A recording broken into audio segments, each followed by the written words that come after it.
What's up, guys? Part-Time Gamer Dad here, and today I'm going to give you my predictions for what I think will be the card for WrestleMania 41 Night 2. Now, I already did a video on my Night 1 card predictions. Make sure you watch that video. But to kick us off for Night 2, I have LA Knight, going against Drew McIntyre. A big part of this is due to the fact that Drew McIntyre was really upset about somebody having to get their spots in, to get their moves in, to get their stuff in at the Royal Rumble, and it caused a little bit of a distraction from the Drew McIntyre elimination by Damian Priest. And I know they're wanting to work up towards Damian Priest versus Drew McIntyre. That's the match we'll probably get. We'll probably have that solidified after some kind of conflict between the two in the Elimination Chamber on March 1st. But we also had that promo from LA Knight that was very, very deliberately aimed at Drew McIntyre in a very sly kind of way.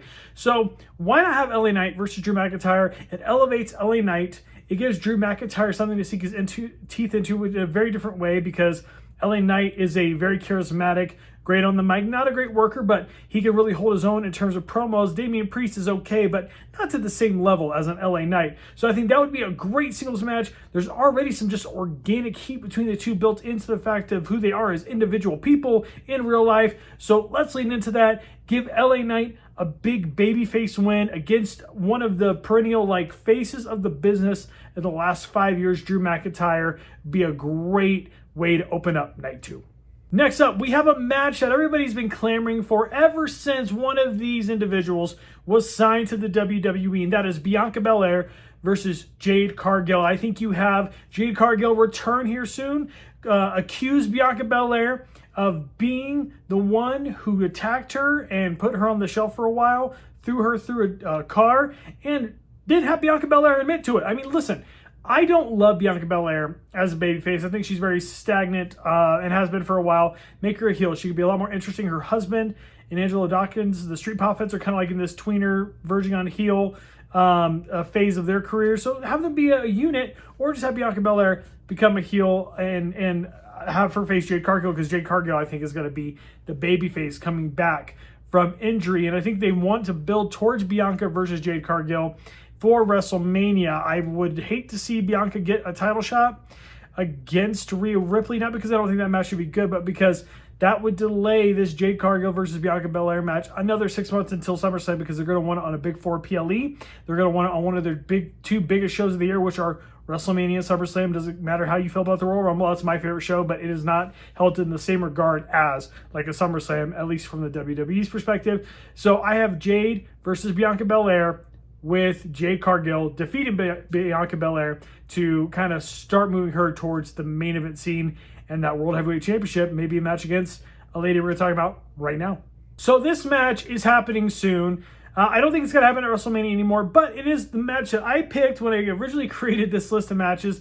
And yeah, listen, there's a chance that it could happen in some form or iteration, maybe not at WrestleMania, but maybe one of these ladies could be added to the World Championship match at WrestleMania, because we're going to have an Elimination Chamber where they'll determine the number contender to face Rhea Ripley. But I had Rhea Ripley versus Io Sky. I would love to see this match at WrestleMania. Like I said, it's either going to happen in Elimination Chamber or an upcoming Raw. But why couldn't you have whoever wins the Elimination Chamber women's match? You could still throw Io in there, make it a triple threat, make it interesting. Looking at all the women that could face Rhea Ripley for the World Championship, there's only a couple, right? So Liv, I don't think they're going to run Liv and Rhea back. I don't see it being Bianca or Naomi. I don't see it being it could be Alexa Bliss. That would be very interesting. But I'm just looking at the field, and nothing seems incredible. Roxanne Perez, I don't see it being Roxanne Perez. Nothing seems incredibly motivating to me. But if you take one of those ladies and then throw Io Sky in there, it becomes very high octane, high fast paced, hard hitting, high energy. And I think it would be a really fun match. Plus, also, triple threats at WrestleMania tend to do pretty well, tend to be really fun matches to watch. So I would have Rhea Ripley versus Io Sky versus whoever wins the Elimination Chamber match for the Women's World Heavyweight Championship. I've waited too long to record this video, and a match that I had for WrestleMania is actually happening at Elimination Chamber. That is Sami Zayn versus Kevin Owens in what they're calling an unsanctioned match. In my view, that's just a no DQ match. So here we have Kevin Owens, whether he puts Sami Zayn away and wins, or we have some interference. I think Randy Orton's going to return. And now we have my new match, which is Kevin Owens versus Randy Orton at WrestleMania. I think it makes a lot of sense. It's a great way to bring Randy Orton back. Give Kevin Owens a premier singles match at WrestleMania. You look at Kevin Owens' track record over the last several years. He had a night one main event against Stone Cold Steve Austin, Austin's first match in 19 years. I was there live for that, and it was awesome. The next year, he was part of the first ever tag team title main event of a WrestleMania, teaming up with the man he's wrestling in Elimination Chamber, Sami Zayn, taking on the Usos for the tag team titles. And then at WrestleMania 40, he's part of a triple threat match that also involved Randy Orton and Logan Paul for the United States Championship. So I think now we have Orton coming back after being put on the shelf with the pile driver against Kevin Owens, a man who's probably doing some of his career work and put on quite a show. And I would love to see either one of them win. They're two incredible superstars, two of my favorites of all time. You could give Kevin Owens the win to kind of solidify his turn in a way that results in actual wins because he's been losing a lot. I think Randy Orton would win. It's his big return match. And whether we want to see Kevin Owens win or not, it's Randy freaking Orton, man. So Orton hit the RKO, maybe a punt, maybe a spike DDT from the top rope like he did to RVD all those years ago, and picks up the win at WrestleMania. So similar to my night one prediction with a four-way for the World Tag Team titles, I'm doing a four-way for the WWE Tag Team titles. I have the champs DIY defending against the previous champs, the Motor City Machine Guns, against their next opponents, Pretty Deadly, against a team that seems to be in limbo, has been in limbo for a while, but I think could be the ones to walk away with the titles at WrestleMania, and that is the Street Profits, Montez Ford and Angelo Dawkins. I would have them win this match. This match would be even better in my estimation than the World Tag Team title match that I have with the War Raiders, the Creed Brothers, LWO, and New Day.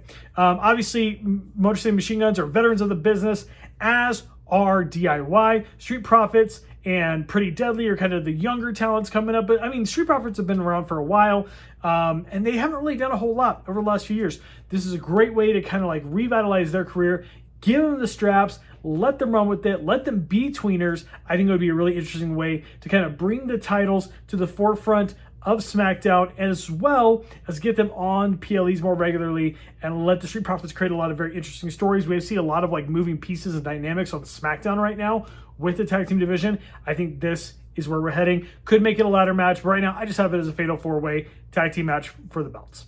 Speaking of a match for a belt, the Intercontinental Championship, Braun Breaker defends against Penta. Now, they teased this recently, a few weeks ago on Monday Night Raw, and I know that they might be heading towards like AJ Styles versus Braun Breaker. I've heard AJ Styles versus Finn Balor is now supposedly like on the table maybe as a first ever WrestleMania match.